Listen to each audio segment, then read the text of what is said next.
Live from Liverpool, we need to talk about ghosts with Kevin Eustace. Well, merry leap year. Is it leap year? I suppose it might not be. It is to me because I'm recording this on the 29th. Yes, the 29th. You don't get many of them to the pound. Well, you get one every 4 years, I suppose. So you do get a few of them to the pound. Well, not necessarily to the pound, but you get a few. You know what I'm saying. Anyway, enough waffle. How the devil have you been? I do hope well. What's happening to me? Well, I'm a very busy boy because we have a flat viewing soon because our landlord is selling the flat. Yes, it's the second time he's tried. The first time he said, we got informed he was trying to sell the flat because of, and I quote, Brexit. And we said to the letting agents, oh, right, what particular part is he worried about? It was like, Brexit. Like, right, okay, one of them is it. And then he pulled it from the market, and I quote, due to uncertainty about Brexit. Okay, again we ask, what's the uncertainty? Uncertainty about Brexit. And then this time around, it's got back on the market. Can you ask why he's put it on? Brexit. Well, you just using words that you don't understand, do you? So, yes, we have to have somebody come into the place where we live and say, yes, I like where you've lived for the last 8 years. I may buy it from you. Yes. So that's a not nice feeling. But it is a feeling nonetheless. Anyway, so that's what's up with me. Becca's still away, so I'm still recording upstairs because I'm still terrified. I am still sleeping with the light on also, and I am still 40 years of age. So there's a lot to be picked into there, I do believe. Anyway, enough waffle. I want to say a big thank you out to everybody who downloads this. You're all keeping this a go, like Belinda Carlisle. And a big special shout out to our patrons who indeed, seriously, are financially keeping the show afloat. Just head above water, Styly. So thank you very much. And of course, we have some new patrons I'd like to say hello to. The guitar's out. We've got 2 new patrons this week. We have Deborah Warre, or is it War? I don't know, W-A-R-R-E. And Molly Healy. So this song is for you. I met a couple girls on the Patreon. Her name was Deborah Warre, or is it War? I'm sorry if I'm just getting your name wrong. I do apologize.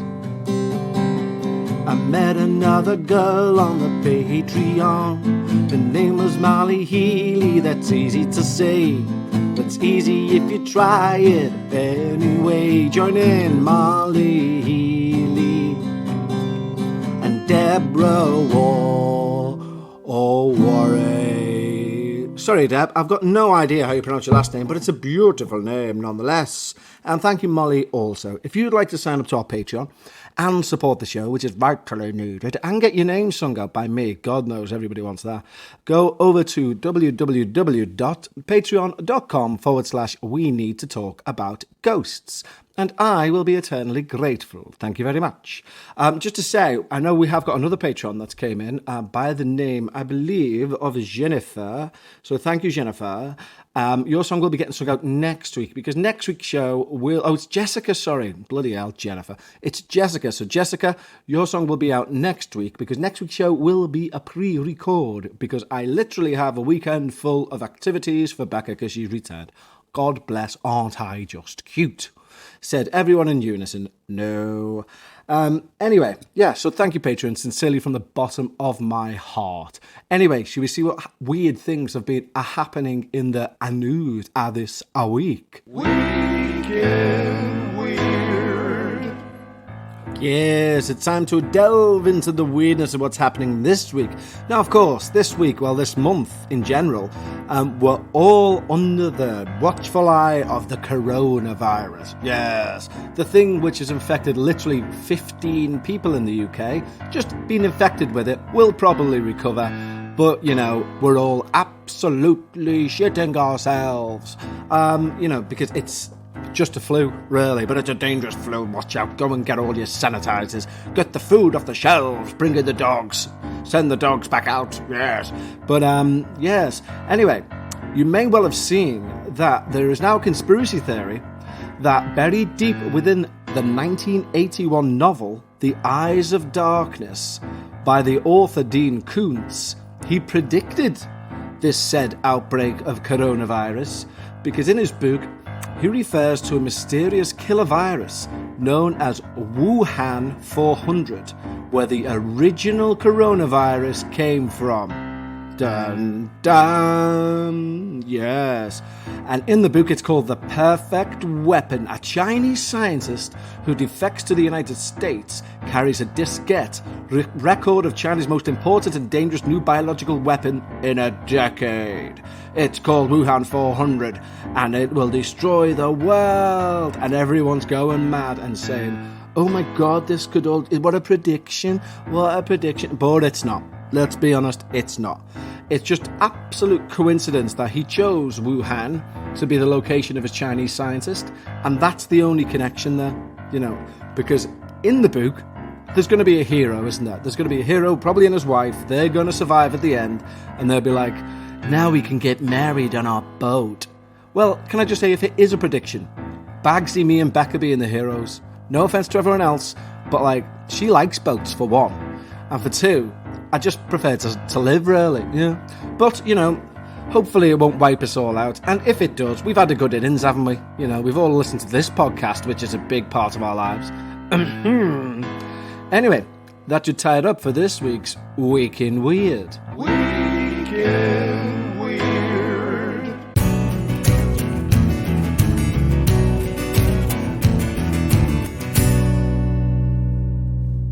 And here we go. It's time to tell some spooky stories.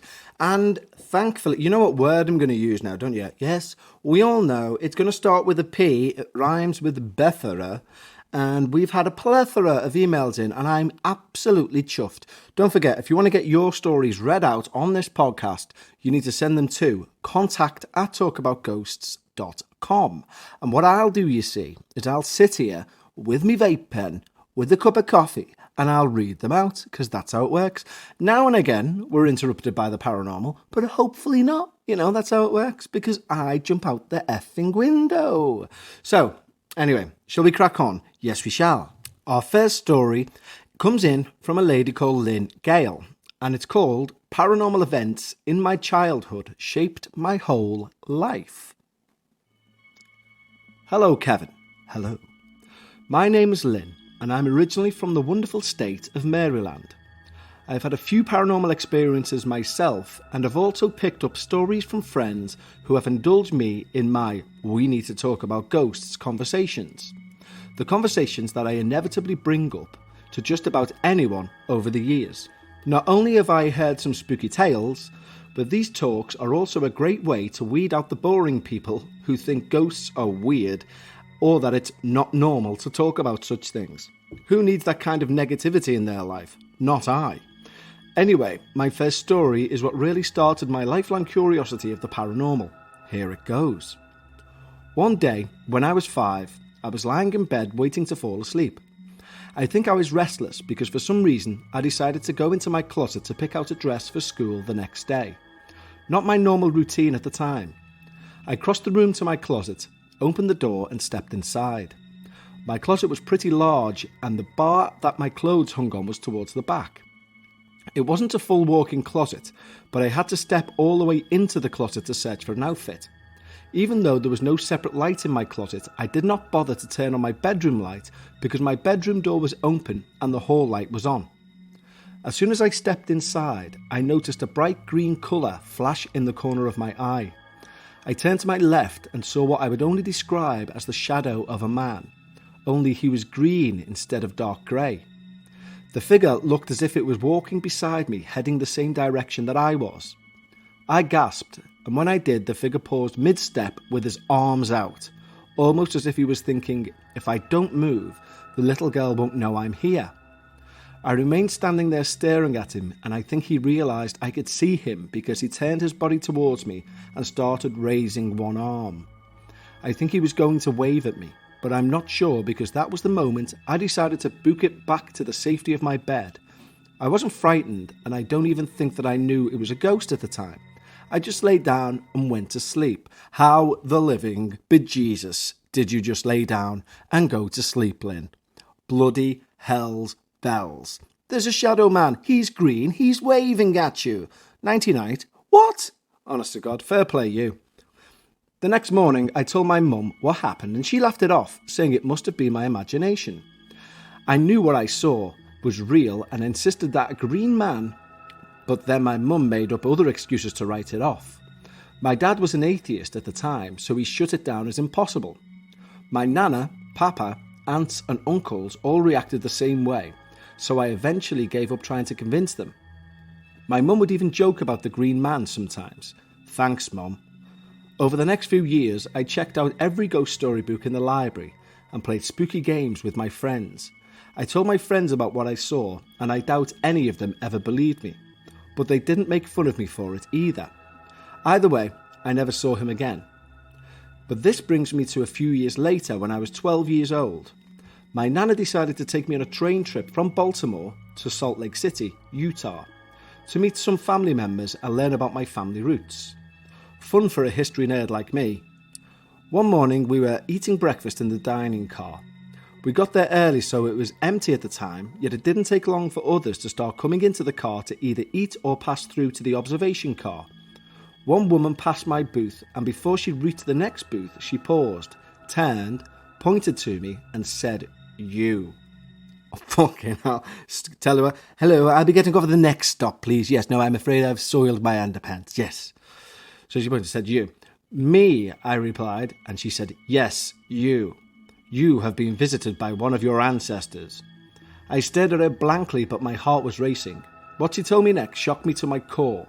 She then told me, "He was green to match your aura. For you, it means you will be happy in life." Honest, you know what? If you're going to be happy in life, surely you don't need a message then. Just leave you to it. If I was God, I'd be like, "No, she doesn't. She's fine. You don't have to turn up green and waving at her. Just let her get on with it. She's having a happy life." Because you know what? If you turn up and start waving coloured green, she's not going to have a happy life. She's going to absolutely shit herself. Yes. Because that's how God sounds. Let me see. He was green to match your aura. You'll be happy all your life. It was wild. My nana sitting next to me let out a low, "Whoa." There were people behind the woman waiting to sit down, so she told us to have a good day and continue through to the next car. My nana turned to me and said that the woman must have overheard me talking about the green man. I replied that there was no way she could have. We kind of left it there at that point, and I didn't see the woman again for the rest of my trip. Now, the kicker of all this is that my mum, aunts and nana are all supposedly sensitives. They are definitely believers at the very least. I guess they didn't want me hoping I would forget. It wasn't until I got older that my mum admitted to me that she believed me, and I heard some stories from my nana and aunts too. If they believed me earlier, then maybe I wouldn't have to spend my teen years breaking into abandoned mental hospitals, abandoned Civil War barracks, supposedly haunted lakes, and forests in search of more ghosts. All good times for me. Well done, Yulin. That really did tickle me. Well done. Well, my next story happened when I was 12, a few months later after that train trip. It involves my nana and mum too, and I will send that in a few days. I love your podcast, especially when you wrangle Becca into making an appearance. I hope she's back from her trip now so you're not alone in your creepy home. If she isn't, then good luck to you. Bye for now, Lynn Gale. Well, thank you, Lynn, and thank you for that ending there where you remind me that I'm in a haunted flat on my own and my partner is in the United Arab Emirates. Thank you very much. Remind me to return the favour to you. I don't know, maybe dress up like a green man and wave at you when you least expect it? Maybe. No, in all seriousness, that's an amazing story. Absolutely terrifying. Who's this woman who comes up to you? You know, if I was sat on a train and somebody came up to me and went, "You," I would literally, in a split second, be going through the Pendaflex in my brain about everyone I've ever upset. I'd be like, oh God, that's the person whose daughter I treated horribly as a youth. Oh God, that's the guy who I spat on. I didn't spit on anyone. Why am I even saying that? I'm not that evil. But you know, you get the general gist. Wow, thank you, Lynn. And do send in the next story that you allude to at the end there. Please send that over. You know the address by now. contact@talkaboutghosts.com. And I, of course, will read it out. Wow, great. Already sat upstairs on my own, going dark outside. Scared already. Thanks, Lynn. Wow, let's have another, eh? Oh, but before I do, An apology is owed because last week, only for about an hour, but I uploaded the previous week's podcast instead of that week's one. And thanks to you faithful listeners and you people on Facebook, etc., because you instantly, correctly, thankfully, advised me that I'd made a faux pas. So I had to amend it very quick as I did. So thank you to all of those who noticed that error, and I do apologise. Anyway, enough apologising. Let's get on with the spook. Our next email comes in from the wonderful Michaela Walsh, and she has sent in a lovely email, and the email title is called Don't Piss Off Granny. She wasn't so crude as to say piss. She put P***. But you might get confused if I keep saying that. So it is piss. I apologise for the language in this episode, by the way. Do forgive me. Don't Piss Off Granny. This is called by Michaela. To Kevin. Quick story I heard in work. Enjoy. I will. A few weeks ago, we got a new manager called Arthur. He had just moved to Ireland from Romania. He was nice, and I was put beside him to train him and show him how to move around after he adjusted to the process. I shared my love for the paranormal and told him I had to ask if he had any stories to share on the topic. He was quite standoffish and actually rudely laughed towards the topic when I suggested it and said no. How rude. But then he paused and turned to me and he said, well, I actually have one story my grandma told me and happened to me when she minded me as a child. He began to tell me he lived with his nanny when he was 7 in the countryside in Romania.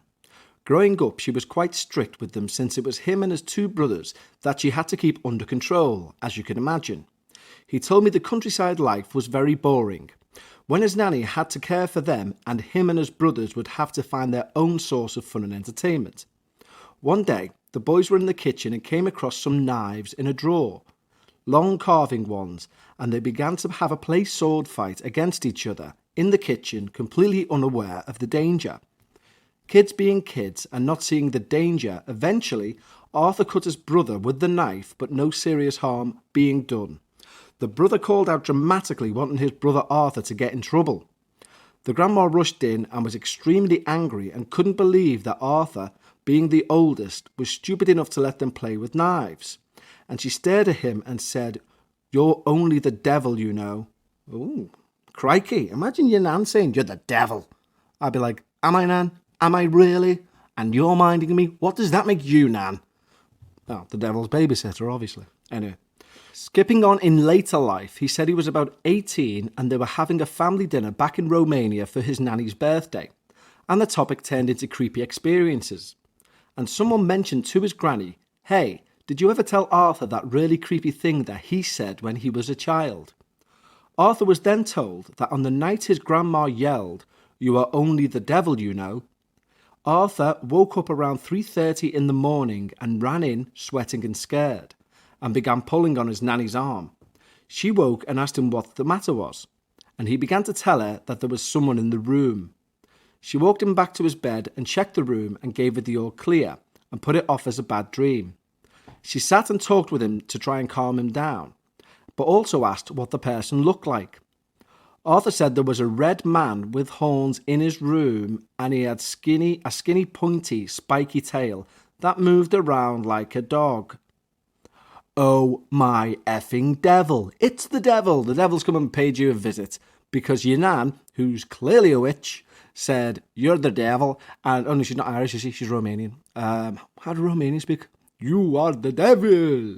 And you went, "I'm not nanny, I'm going to bed." And then the devil woke you up and went, "You are, you know." That seems to be what I believe happened in here. Christ, that's terrifying though. Apparently the religious grandmother swore she will never say these words to anyone again, as she believed it may have summoned something by accident, giving it the wrong idea that she wanted it to take one of the boys. She also said she never spoke of the devil to the boys, and Arthur would never know how to describe him, as he'd never seen a picture of him or heard any details about his appearance. Apparently, this frightened his grandmother to death, and she soon went to get the house blessed soon after. Love the podcast, and will send you more I've heard over the years very soon. From Kayla. Thank you, Kayla. That's effing terrifying. I do believe that nanny is some sort of wizard or witch, though. Can you have female wizards? Well, why, gender neutral. Come on, let's do it. Yes, you can. Of course you can. I here decree you can have female wizards. Anyway, that is petrifying. What the hell? I'm going to try that. When Becca gets back, I'm going to be like, you are the devil. And then in the middle of the night, she'll be like, excuse me, there's a very sunburned fellow, because, she's skeptical, so she won't appreciate that it's the devil. She'll find somewhere, Kevin, some very sunburnt man seems to have acne in 2 places on his head, and some sort of kettle lead coming out of his bottom. Can you help him? I'm like, that's the devil, you fool. Stop being so skeptical. Anyway, Kayla, thank you very much for that story. It brings us nicely to a la midpoint.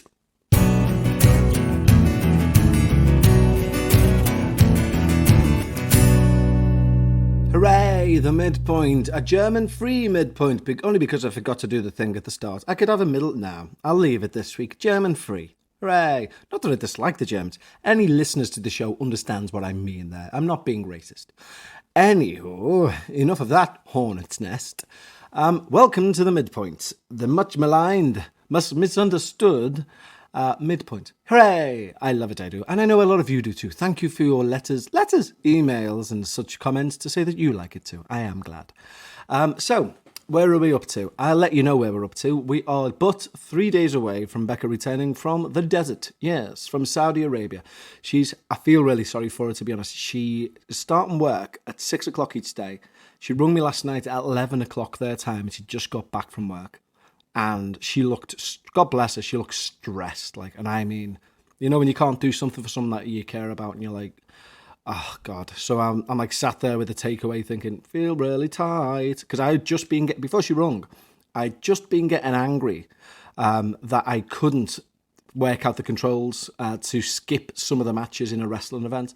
And that was my stress. And Becca's stress, obviously, was that she's got a very important... she's working on the richest horse race in the world. Literally, the richest horse race in the world. 20 million prize fund and all this. But as little old me can't get the telly working, and I was just as angry as her. Very, very selfish of me. So yeah, she'll be back, and I can't wait because I'm terrified. Yeah, quite simply, terrified. Oh, so if you've been keeping up on my Twitter feed, you will have noticed that I've been sending daily annoyances to a local cinema, the Everyman Cinema, for them to screen the Parapod movie. Now, if you're wondering what the Parapod is, I think I touched on it last week. The Parapod is, in my opinion, the best paranormal/comedy podcast that's ever been done. It's 2 English comedians, a skeptic and a believer, and they discuss and argue the paranormal, similar to me and Becca when we have Becca on, except, they do it professionally, if you like, and they do it much better. And I think they're very funny. So basically what they done with a successful podcast is they crowdfunded a movie, yeah, and they've released it, and it's brilliant, but it's not showing in Liverpool. So I harangued daily in a comedy way. Just friendly texts and tweets to the local cinema, the Everyman Cinema here in Liverpool. Then, out of the blue, I was tweeting them every day for a solid 30 days. And then they said, you know what, because you've pestered so much, we've asked them if they want to bring it here. But unfortunately, the dates don't work. I was like, oh, well, at least you've asked. That's brilliant. But then the Parapod themselves commented underneath that to say, no, you haven't. We'll happily do it. And I was like, hold on. Could little old me have brought an entire film to the area? And lo and behold, anyway, yesterday they tweeted me back to say, this is all because of you. And it's now on sale in Liverpool Everyman. Yes. So if you are a Parapod fan, as in if you are aware of the show, and if you're not, go and check it out, and you're local to the northwest of England, do us both a favour, and I'll explain why now, and go and buy a ticket for the Parapod. I'm going. Becca's going. Yes. It's on one night in the Liverpool Everyman cinema. Sorry, because there is an Everyman theatre as well. And why it's important that you do that is because I've literally badgered them to do this show. And they obviously had to have a conversation with the theatre. I keep saying theatre, with the cinema. Apparently the cinema were very reticent to give them another Northwest date due to the fact that, although it's sold out all over the country, 2 areas that it's not sold out in are both in the Northwest, Manchester and Chorley. So they were very reticent to give them Liverpool as a date, but they said, go on, please do it. So now the hosts of the Parapod are saying, like, you need to sell this out to everybody who's on their Twitter. Because if you don't, we lose reputational stuff with the Everyman Cinema Group.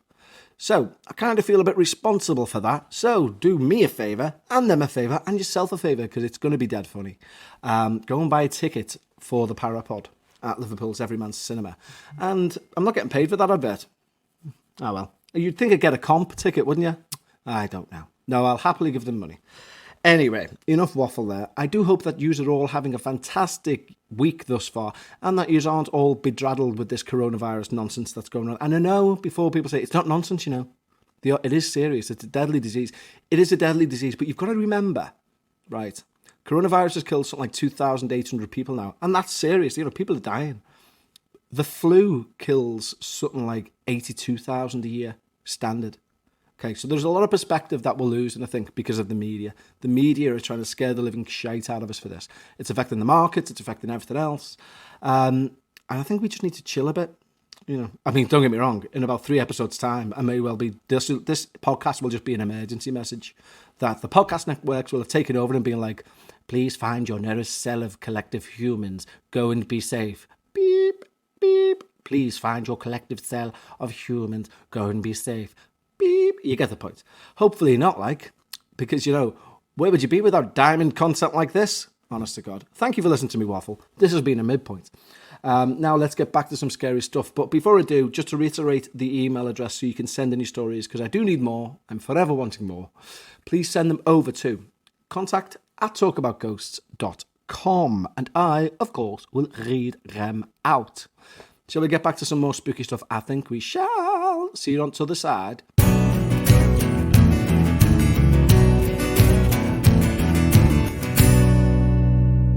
Okay, and we're back, and I'm going to go into the depths of sincerity and seriousness with you now. It's getting dark outside, right? Upstairs in the flat. Upstairs is my safe space, remember. But upstairs in the flat, it's getting dark outside. I can see off the balcony, just about make out the liver birds there, and it's getting very dark in Liverpool city centre. Now, I haven't turned on any additional lights other than the one light in the kitchen. It's an open plan living room with a kitchen in it. So it's also getting very dark in here. Now, I'm going to remain in this darkness whilst I read the following stories. For 2 reasons. 1, I kind of like getting scared until I get too scared and then it's game over. And for 2, I refer to number 1. Anyway, let's crack on with our tales. So this email comes in from Bex Oliver. Remember? No I? Yes, one of our wonderful patrons. And Bex writes, Hi Kevin Becker. I've been pretty useless as a listener so far, as I do not have any experiences of the paranormal. That's fine, Bex. Absolutely nothing has ever happened to me at all. I'm not too sad about this, as I'm a massive scaredy cat, so it's probably all for the best. But it does render you slightly useless in terms of listener content paranormal podcasts. Fair play. Whilst out for the evening recently, me and a lovely new friend got onto the topic of ghosts and the paranormal, and I asked her if she'd ever had any kind of weird experiences, and wowza trousers, what a conversation we had. She goes on to say, the shadow figure story below gave me goosebumps, even though I was in a boiling hot underground bar and slightly worse for wear. So when the hangover had receded, I got her to email the stories, and below is what she sent through. She doesn't want to be named, but I do have to stress I am merely the conduit of these stories getting to you. And in brackets she says, better than nothing though. They're all from her, and after reading through these, I'm not sure I ever want to meet her mum. You know, just in case something rubs off on me. Hope these are useful for you. I can now rest easy feeling like I've done my bit, although I will continue to run round Devon and Cornwall gathering stories from friends and family, in brackets, who all seem to have the magic touch, by the way. Helpful ghosts closing windows, out-of-body experiences, and giggling children deep in the woods. You need to really send that one in. That sounds petrifying. Some peeps have all the luck, she says. Keep up the good work and hope Saudi Arabia was fun. Best wishes, Bex. So you'll note there was no music behind that. That's because that wasn't a ghost story. That was Bex giving us a little bit of a teaser trailer as to what's to come. So these are the stories from Beck's friend. And the first one is called Imaginary Friend. When I was a kid, I had an imaginary friend called Worry. He was a small ginger boy with freckles, about 8 years old, with a small brown dog. He was called Worry because he was always anxious and worried about things I didn't think were scary, such as swings, slides, crossing the road. I was convinced he was real, and I used to talk to him and my mum lay out food for him, etc. One day I came back from school after learning about the Victorians and showed my mum a picture in my book of a Victorian chimney sweep and told her that's the kind of thing Worry wears. This freaked my mum out as our house was pretty old. She dug into the history of the house and found it was built in the mid-1800s to house farm workers for an orchard, with our house being the first one to be built. As far as I'm aware, she never looked into the deaths of the children or anything like that, but my imaginary friend's clothes definitely tied into the history of the house. Eventually, I just stopped seeing Worry, although I do have memories of him like he was a real person. A number of years later, my auntie moved in with us for a while. She was terrified one night as she was convinced an animal was on her bed. She described it as a dog circling, looking for a place to sit down. She said this occurred sporadically, but often. My mum occasionally screams in her sleep. As soon as my dad wakes her up, she has no recollection that she was screaming. One night my mum was upstairs asleep and my dad was downstairs, and my mum started screaming, so Dad ran upstairs to wake her. He said that when he entered the room, he saw two glowing blobs hovering over her. He said one blob was larger and one smaller. Dad made the connection to Worry and the dog checking up on my mum. In brackets, up until this point, he'd been a complete skeptic. My dad said the orbs did not scare him at all, but he does feel shocked and confused. Wow. That is amazing. I'll be honest. The fact, you know what scares me more than that, and it's stupid, and it shouldn't be scary. The fact that the imaginary friend's name was Worry.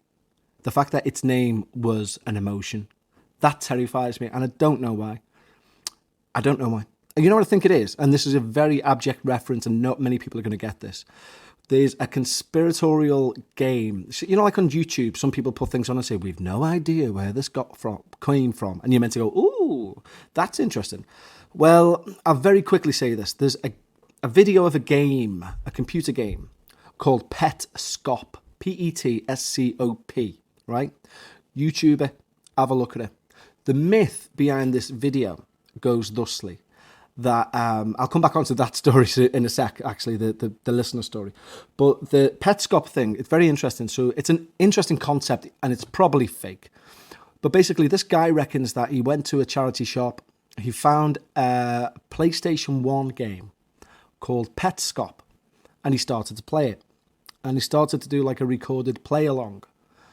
And you basically play the game with him. But it's clearly fan-made, but it's the most darkest game. It references murders that have went on that have been unsolved. It references, it's horrible. And we don't know whether it's fake or not. So go and check that out.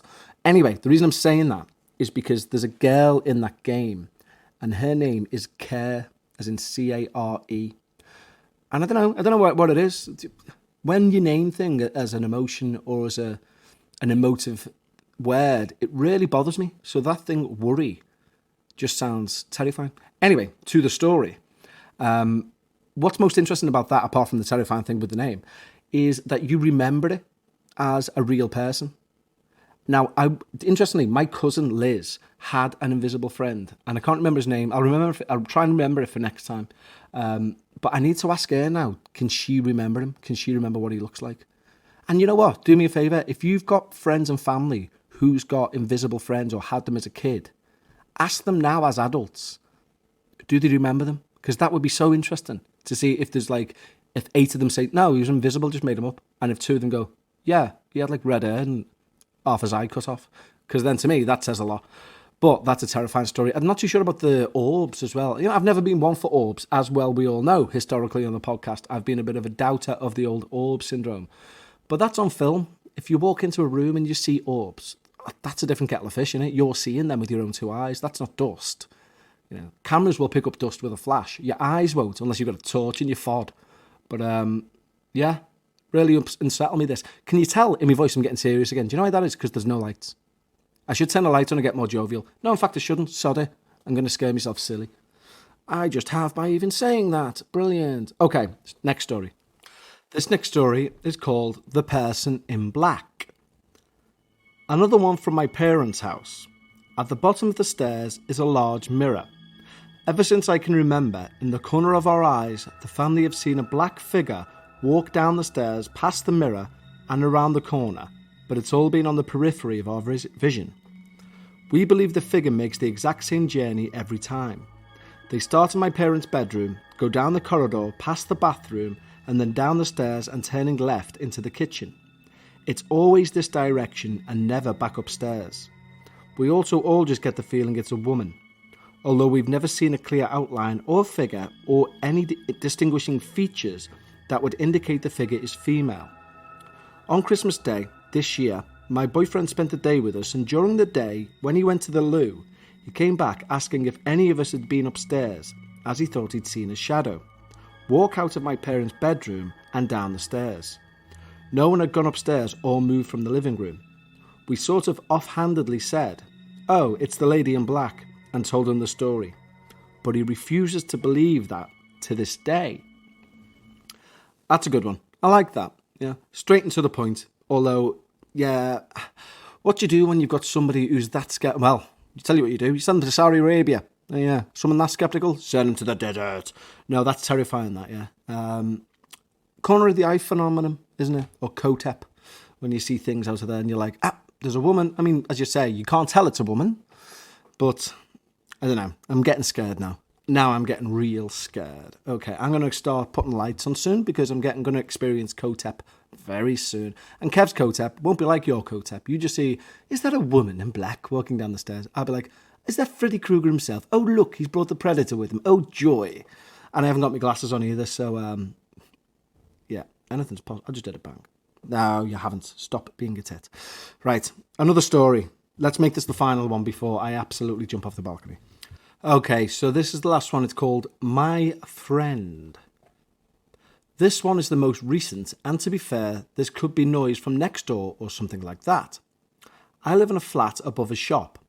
On the right-hand side is another shop, which is empty at night, and on the left-hand side is another flat, but they are normally very quiet. I only hear anything from them if they have their kids at the weekends. Anyway, I was in bed and my boyfriend went to the bathroom to brush his teeth. I swear I heard something say, "My friend." I asked him what he said as he didn't hear properly and he swears he didn't say anything. I definitely heard it though. Months later, the same situation happened, but it was reversed. He was in bed. I went to brush my teeth, and he heard someone say, "It's pointless." Our flatmate wasn't in, and it was at night, so no one was in the shop below, and I definitely didn't say anything. I've also heard, "Thank you, Sarah," but no one's spoken, and the TV hasn't been on. Recently as well, our housemate has been away cat-sitting. I was home alone, and I swear I thought she'd come back and was bashing around her room. I assumed she'd forgotten something. I went to check, and there was no one in the room at all.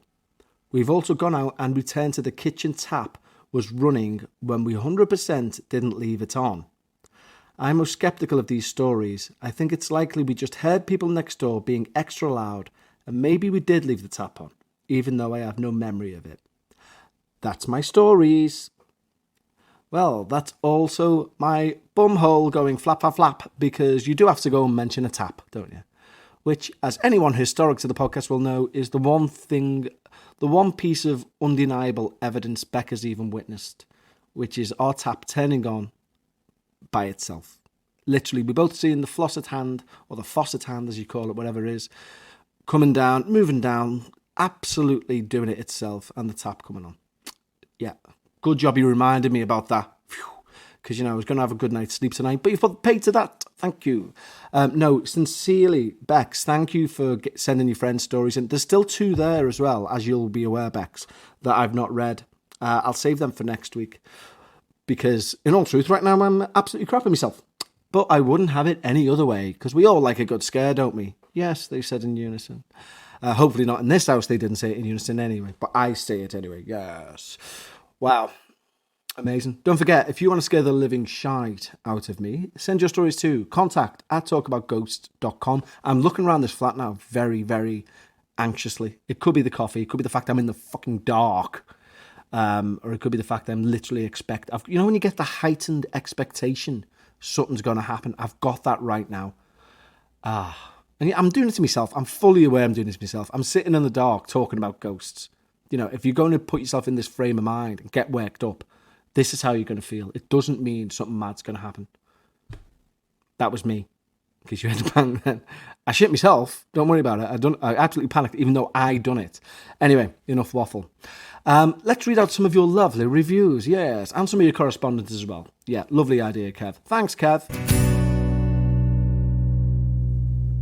Okay, so some of you've been in touch to say a few nice things, pass on a few bits of information, which is always very nice. Same address, contact@talkaboutghosts.com.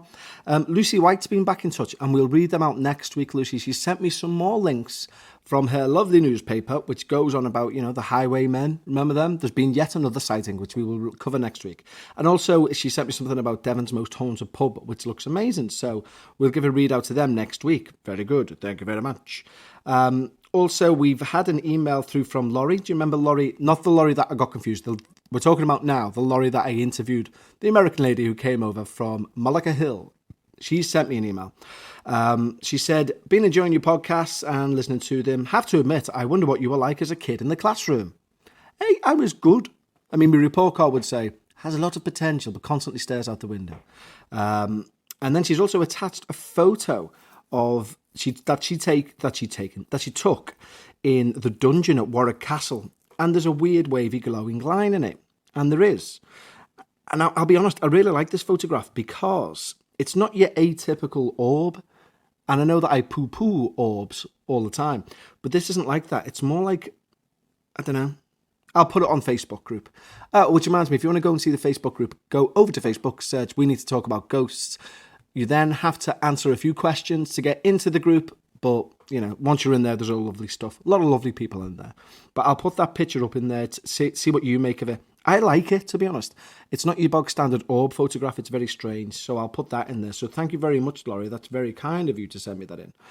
I've also had an email over from Suzanne Ewens, who sent me quite a few bits of reading material, like books which she thinks I'd really enjoy, and they look great, so thank you for that. She's also sent an email saying the photos of these books are from my home region of Hertfordshire, East Anglia, that may help with background or research for future episodes. Thank you, Suzanne.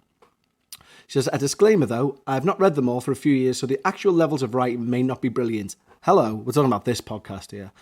However, having local sources for local lore should be beneficial, especially if you do an episode on the Phantom Black Dog. I believe his name is Shook, said Kevin. We used to think we saw one of those in the derelict garages at the end of our street. And then she says, kids and their imaginations, eh? Or maybe not, Suzanne, maybe not. She says, I'm rather attached to my heritage and its history and not willing to part with my copies. But if you can find, I like this. I didn't expect her to send me the bloody books, but I do like, so she's basically sent me pictures of books and is now saying, you're not having mine. Find your own, which is fair enough. I will, Suzanne. Thank you very much. I've yet to find any similar print material with Western Australian content, but I'll keep digging around and share if I do find it. Hope things have settled down in the flat. Cheers, Sue. Well, there's several reasons why I can't comment on that, whether they have settled down or not. Namely, I've spent a few nights at my dad's because I'm that scared. Secondly, I've been sleeping with the light on, a sock over my face so that it still stays dark, and like ocean sounds in rather loudly on earphones so that I don't hear anything. So my sleep is effing abysmal at the minute. And it will only return to joy when... See, this is the thing. I say back as skeptical, but bloody hell, it turns out I need that skepticism. Otherwise, I'd go insane, I tells you. Anyway, thank you for all of the correspondence. Don't forget, if you want to send something in to me, send it to contact@talkaboutghosts.com. There's other emails there, and we've had one through on Twitter as well, which I will be reading out next week. So thank you for that. But let's get to some of your lovely reviews. Now, the reviews that we've had a very interesting thing happened with one of the reviews. And I'm like, oh, wow, didn't expect that. Fair play to this person. But also like, wow, didn't expect that. So basically what it is, do you recall I got a 3-star review? And it was a very valid review. You know, I'm never going to say, someone's given me 1 star, you cheeky get.